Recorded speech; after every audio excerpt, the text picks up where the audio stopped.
Today we are making Teliya Maah, which is a very simple dish but yet traditional. So let's get started. I'm going to make Teliya Maah, of course, Sherie style. But at the end, there is a secret masala. We have soaked whole black urad dal overnight. You can also soak this dal for 4 to 5 hours. For 250 grams of dal, I'm adding around 200 ml of mustard oil. The original recipe doesn't have any garlic or ginger, but I like adding this to my Teliya Maah. So I'm going to hand pound this, of course, with some green chilies. It's a one-pot dish where the dal, mustard oil and the spices are put together and it is slow cooked for hours. But since I said it is my recipe, I'm going to cook the mustard oil till it gets burnt. As you can see, this is coarsely grounded now.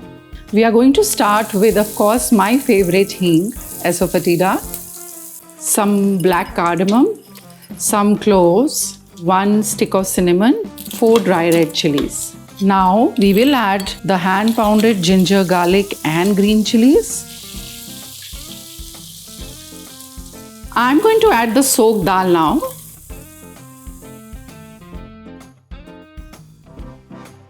While making Teliya Maah, you have to be careful about one thing, and that is that the dal should not be mashy. And hence, I always prefer cooking this in an open lagan or any open utensil, as you can see. So I'm going to make a mix of Kashmiri chili powder, some turmeric, salt, and some garam masala. I'm going to add a little water. I'm going to add this now in my Teliya Maah. And now we are going to give a good mix. Time to add water.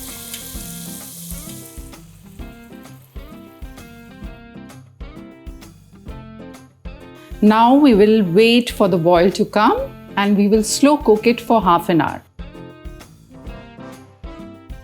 So let's put the lid and let it slow cook. So now we are going to make our secret masala, which is called bhangrua. Yes, I learned it from an old auntie in Mandi that this is what botis usually put in Teliya Maah. I'm going to take some whole coriander seeds and of course fenugreek, methi dana. As you can see, it's sputtering and it's changed its color. Now I'm going to add this here.